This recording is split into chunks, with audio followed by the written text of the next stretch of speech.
Anything possible. Almost. Well, sure.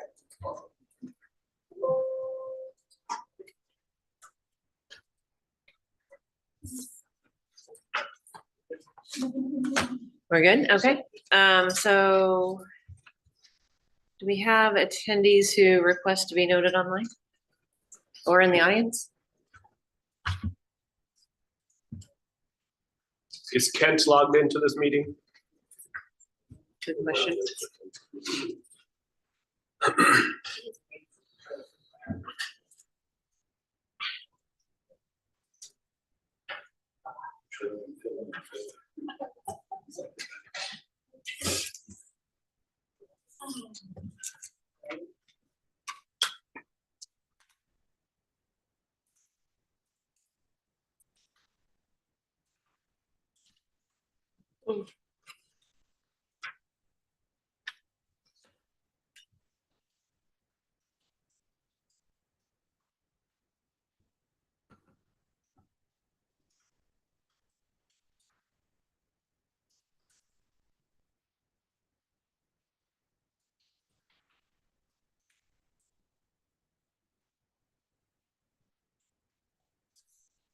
Should have asked the question, why would Chase Bank get a temporary certificate of occupancy that expires on Friday? They held I think they held a team meeting there. So I think that you have to get a temporary occupancy. It looks open from the street. I only know that because I know that. We do have Kent online. So. Excellent. So they just All right. had a temporary one. Anyone? We've got Kent online. Anyone else need to be recognized? John Towsley would like to be recognized. Okay.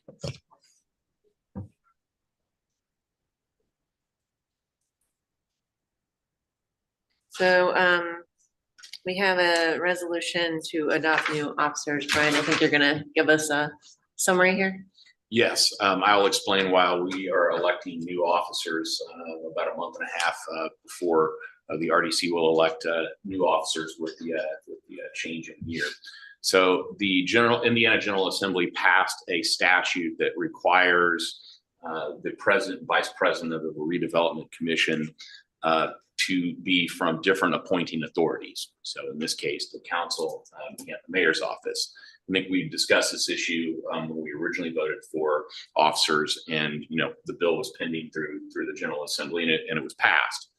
The general consensus amongst municipal practitioners, including some of the industry organizations in the state that follow these things closely, I think everybody assumed that these changes would go into effect January 1st.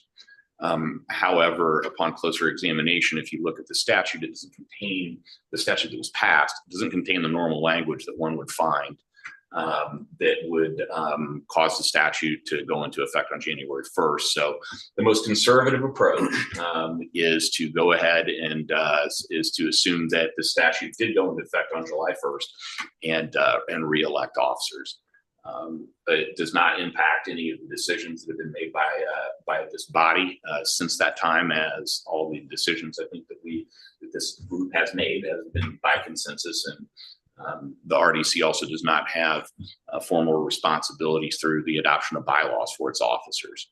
Actually, the statutes in this regard doesn't really provide for a lot of powers for the officers, other than we just have to have them. So with that, I will turn the renomination and voting of officers over to the RDC. I'd like to make a motion to elect Jacqueline Spillane as president, David Ober as vice president, and Amanda Rubeck as secretary. All right, we have a motion. Second. All right, thanks, Kent. We have a motion and a second. All in favor? Aye. Opposed? All right, motion carries. Thank you. And now we're ready for our reports. Corey, the director's report.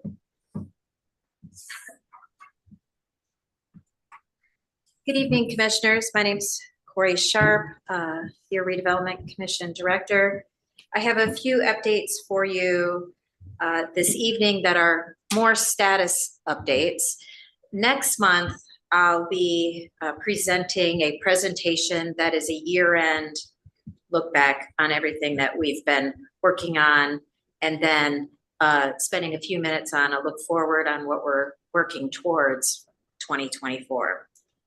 So a couple updates.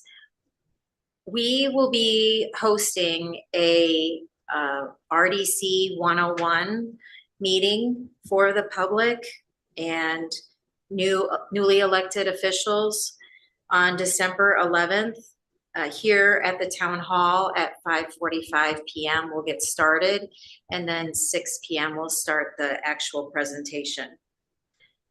Mr. Christ and I have been working on pulling together the purchase agreement for Podell Partners. That's their original offer is lots 3, 4, and 5.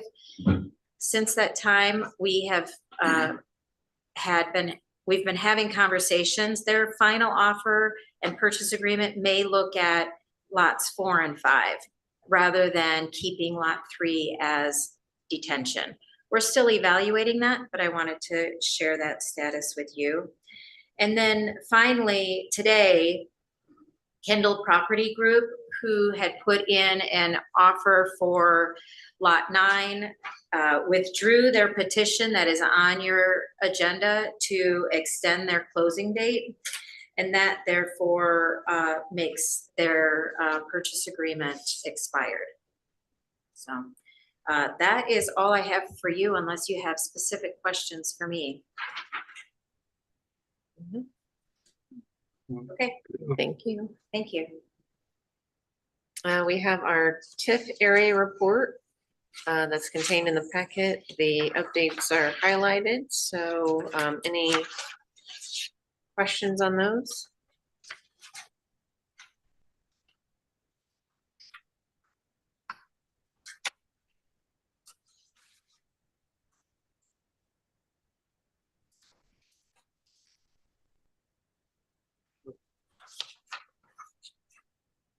Okay. It looks like we don't have any old business, so we'll move on to new business. We have the approval and adoption of the October minutes. Someone would like to make a motion? I'll move that we adopt the minutes from October. I'll second. Great. All in favor? Aye. All right. Motion carries. Thank you. We have claims that are part of this packet for approval for November. Let's see. Here we go. Any questions on those? Corey, when do the requirements for the pollution liability insurance expire, or when do they sunset? They sunset, it is about 3 months after this policy expires. So we will either take up a 3-month policy or opt to not have any policy over that time. After the current one that we're renewing? Correct. Okay, thank you. And this is a year policy. Yes.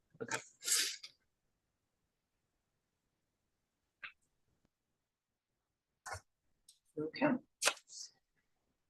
make a motion to approve the claims for November 2023. Second? All right. All in favor?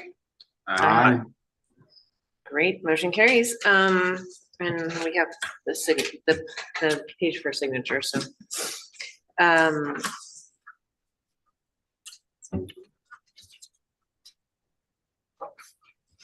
have a line item here, Zionsville Community Development Corporation 2024 requests and projects. Oh, And then I came down and presented. oh, good, that's right. I was like, I forget who's presenting this. Thanks, Amanda. We talked about it last month.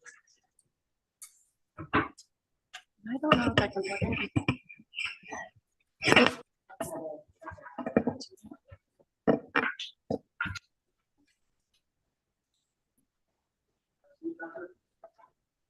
By the surface.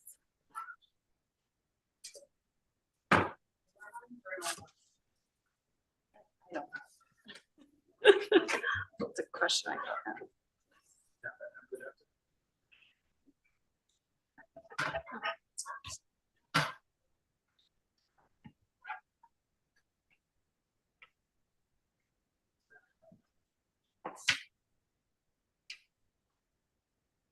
Okay.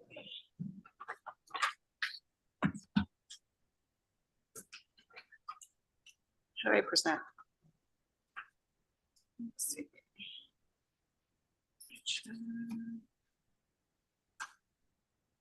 This slideshow, there should be an option for Say that again? slideshow. There's Should be an mine. option in there. Oh, there we go. Oh.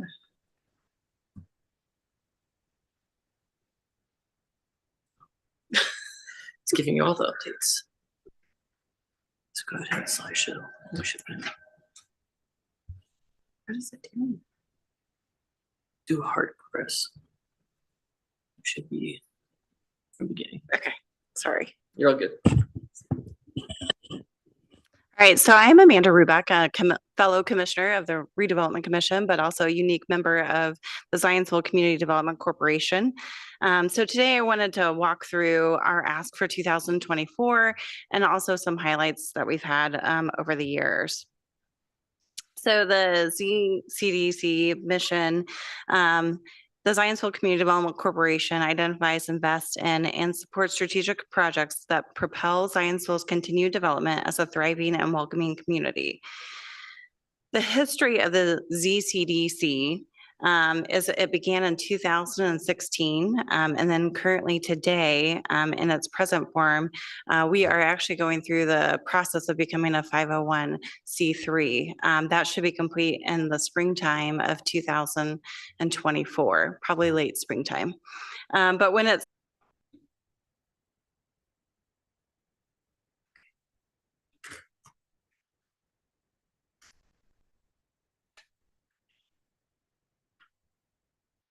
okay, let's try that again. So the mission, we have gone through that. The history of the Zionsville Community Development Corporation began in 2016.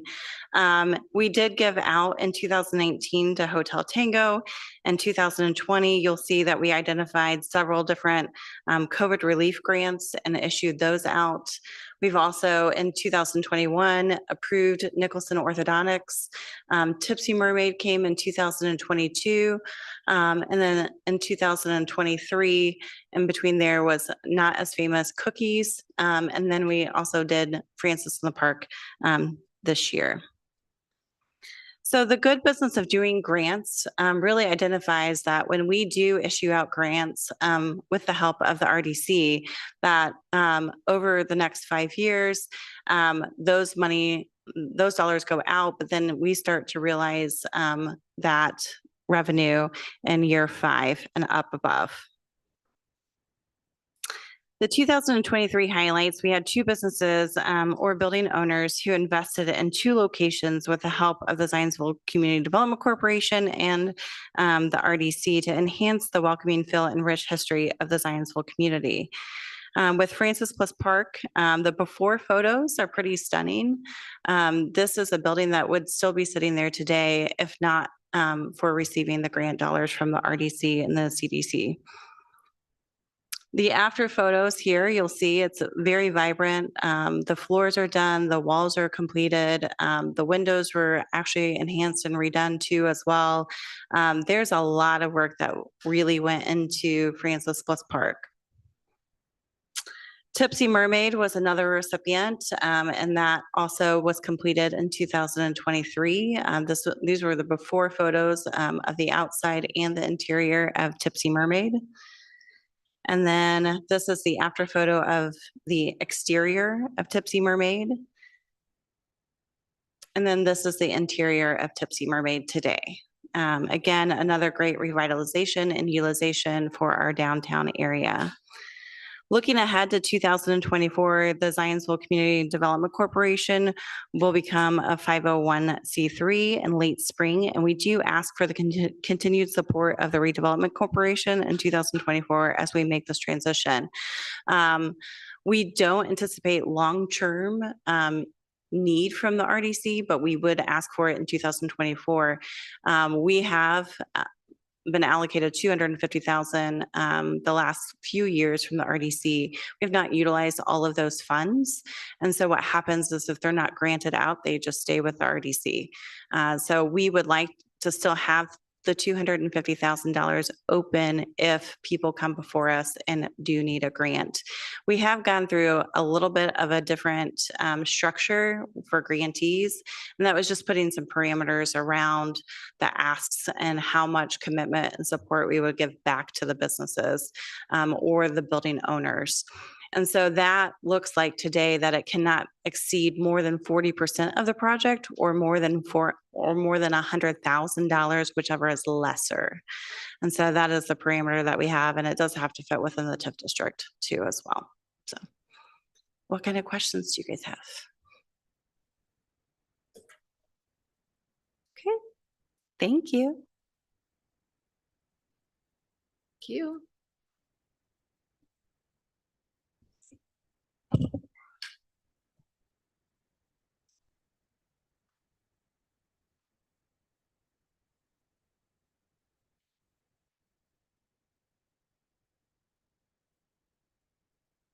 The next agenda item is no longer necessary because Corey covered that during the director's report. So we'll move on to the tax increment financing year-end summary. Is that?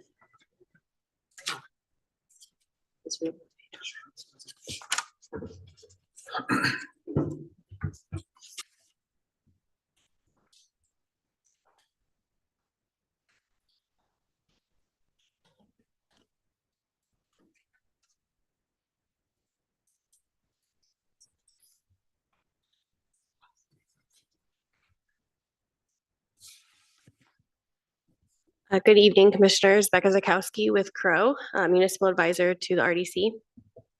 Today, we're here to present the annual tax impact or tax increment finance presentation. The agenda for today's presentation is to go over the purpose of the presentation, to give an overview of the allocation areas established by the RDC, to go over the impact of the allocation areas to the overlapping taxing units, and to give an overview of the budget for the different allocation areas, long-term plans, and project highlights of the different allocation areas. So purpose of the presentation. So background and kind of why we're here tonight. On an annual basis, each redevelopment commission that has established an allocation area has to annually present and go over some general information with respect to each allocation area.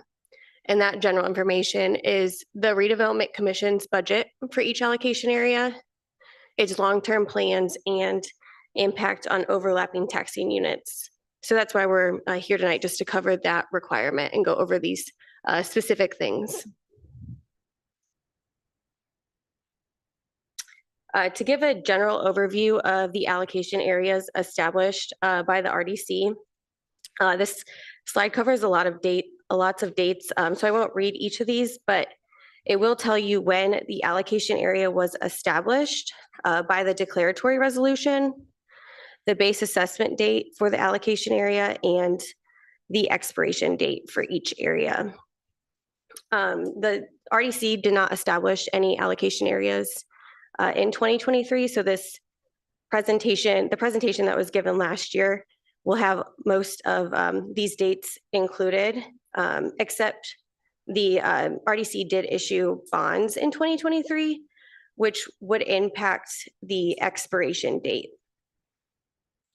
So the one new date you'd see on here compared to last year is the expiration date of the Pittman Farm Phase 1 allocation area.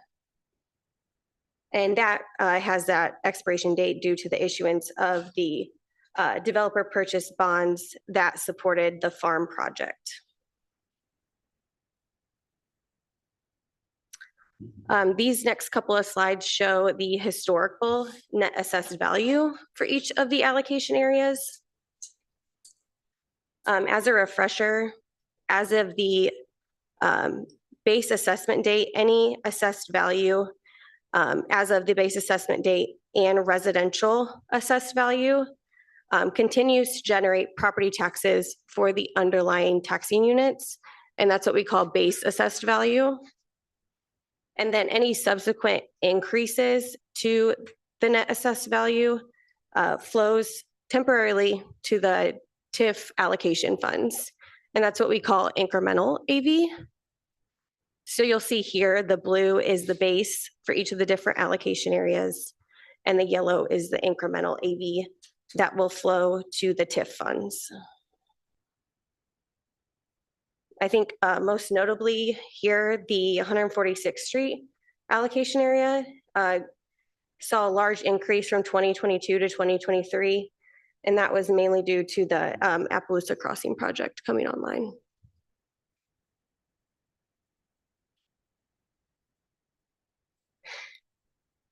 And then this slide shows TIF revenues that are going to be collected in the TIF funds. For 2023, it's expected that the RDC will collect about 2.8 million in TIF revenue. These next 3 slides go over obligations that have a pledge of TIF revenues to the payment of principal and interest on bonds that were issued. This first slide goes over the non-developer backed bonds. The next 2 slides will kind of cover those specific developer projects. The 2010 Sewage Works bonds have a pledge of Sewage Works revenues and Zionsville EDA TIF revenues.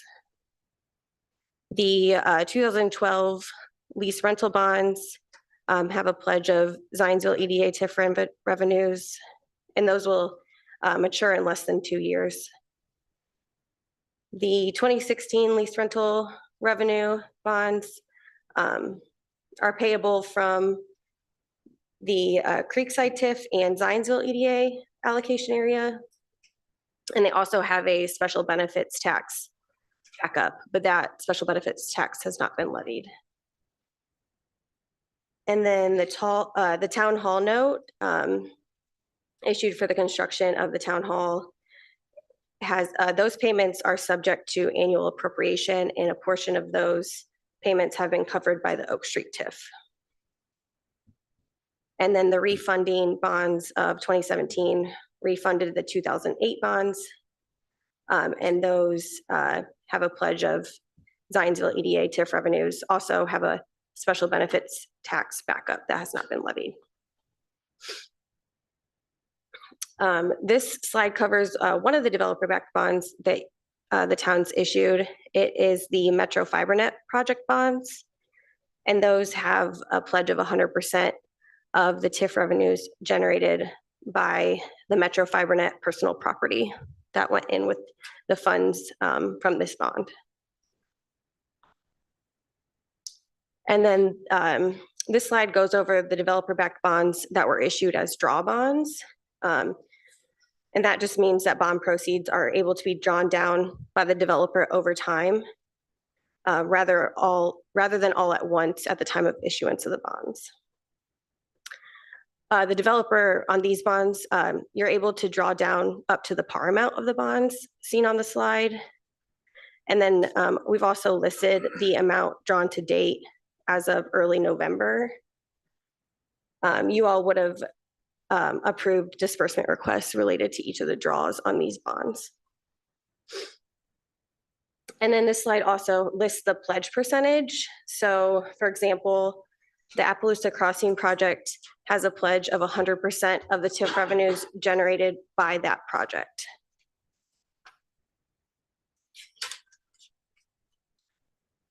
And then for impact discussion, I think it's important to show the 2023 tax rates applicable to each of the TIF areas, which is equal to the applicable taxing district rate less the school corporation's referendum tax rate. So important to note that TIF districts do not collect and are not entitled to the dollars that flow to the school because of that referendum rate. So they still get to collect the full amount on that ref rate.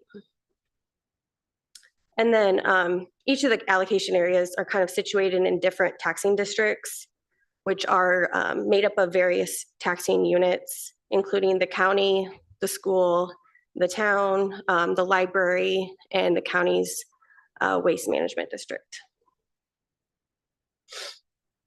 And then I think if we talk about impact, it's also important to note that for an RDC to create a TIF area, it really has to meet the but-for test. So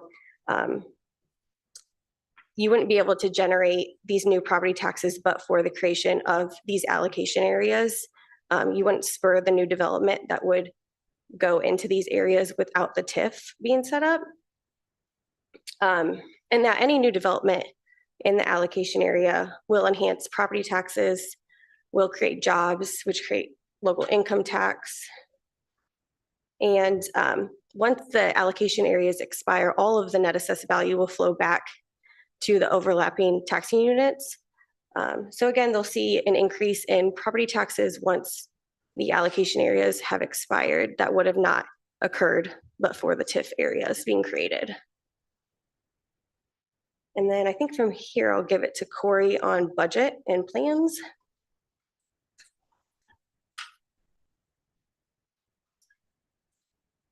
Last month, you received a presentation from me on the 2024 budget and took action on that and approved that budget.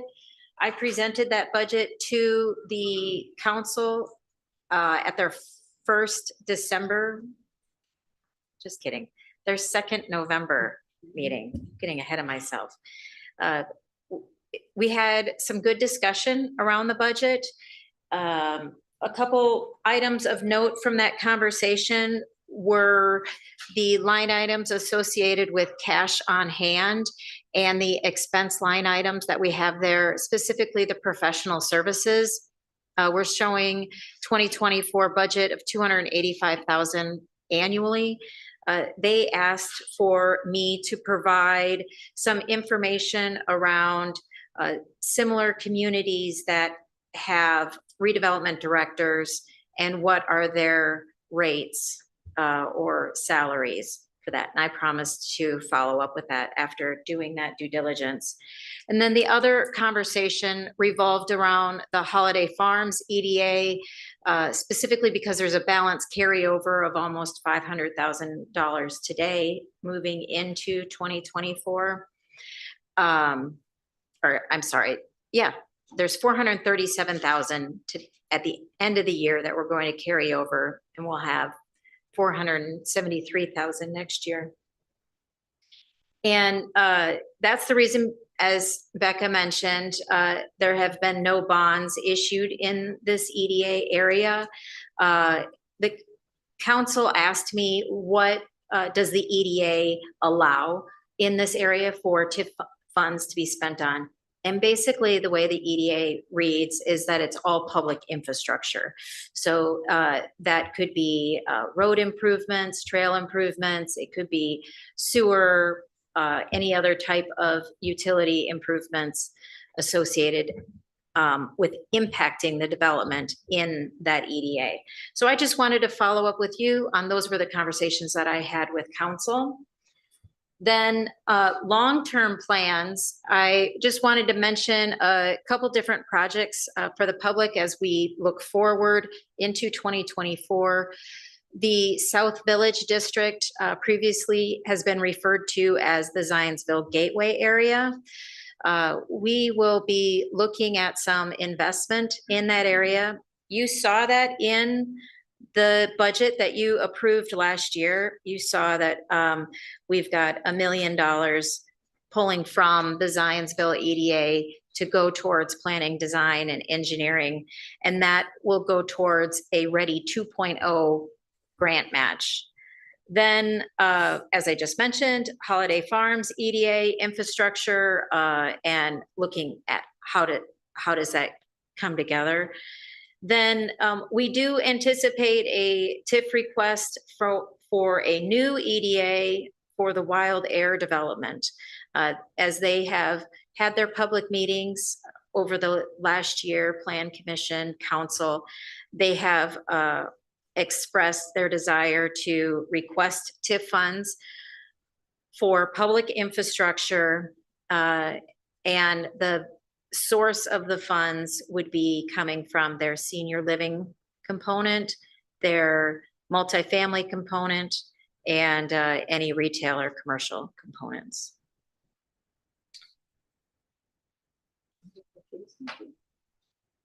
Okay, and then allocation area highlights, just a couple things as we look at closing out the year. Our Zionsville EDA, the predominant expense that came out of there were professional services. And that's true also for Creekside EDA as we worked through the land closing of Graham Ray Hall. Then the bond issuance for Appaloosa Crossing. Ironically, we have the developer in the audience, so congratulations on that. And then finally, just the Creekside EDA, the sale of properties being negotiated. Let me add that because we're actively working on negotiations for 3 of the lots. And hopefully this next year we'll have just a couple lots left, as I mentioned last month. So I'm just adding on to really Becca's presentation. She's the star, so I'll turn it back over to her. And that's all we had. So, and open to any questions.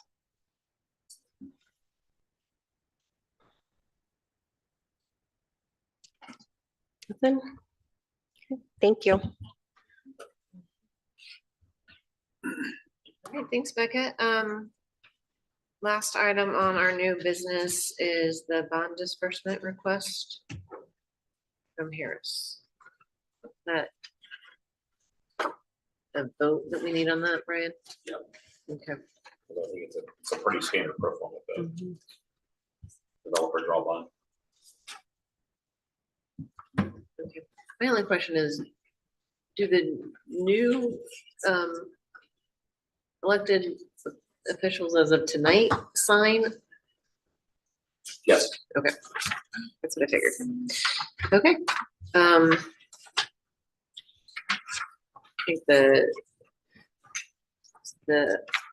contract is towards the end of our package, maybe? I don't believe it's in there. Yeah, it is. Yeah, I think it's the last item in the packet. There's no attachment. For Schedule A. Schedule A is missing. I might have it. Hang on, let me look.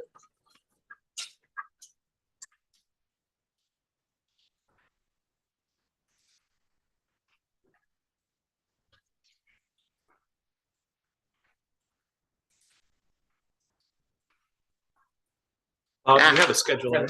I have it. I have one here. We can pass this one down. And I'll put it back with this. Oh, that's okay. No, That's what we there's- have. yeah, There- that's it's what just we that have. There's no invoice Oh, attached.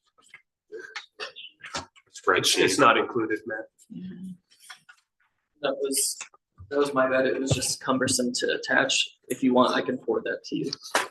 I think it's important to know what the amount goes towards. Especially based on the, thank you.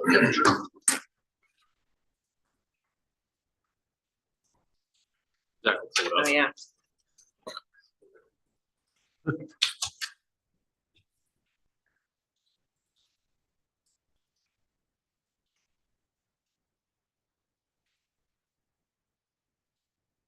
The aggregate amount is 3.5 million roughly.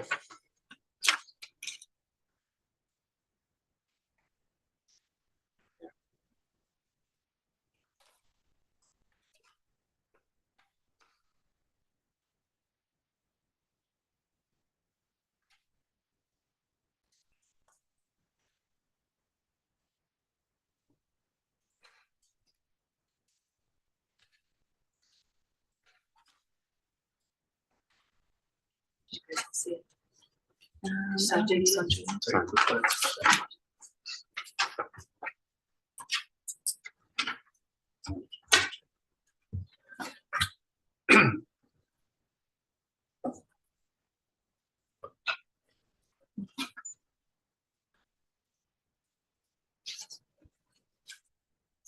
I'll make a motion to approve the bond disbursement request for Harris FLP. Thank you, Amanda. I'll second. Thank you. All in favor? Aye. Aye. All right, motion carries.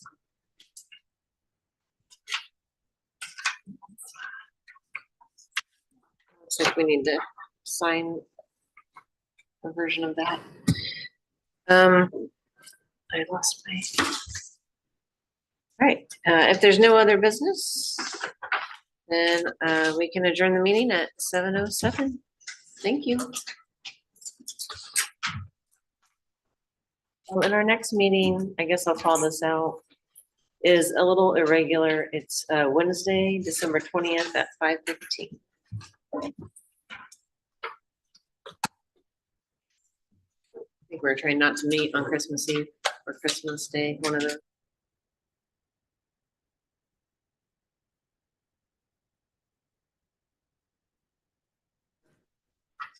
Is that what she had mentioned?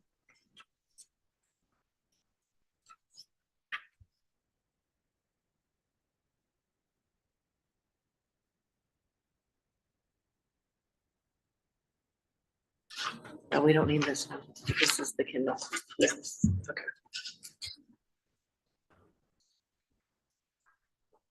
So that thing that you had is secretary, is that something that Amanda should have signed? I think technically it was for the executive session, so technically, I looked at that, I thought about it. So technically, I think that's right.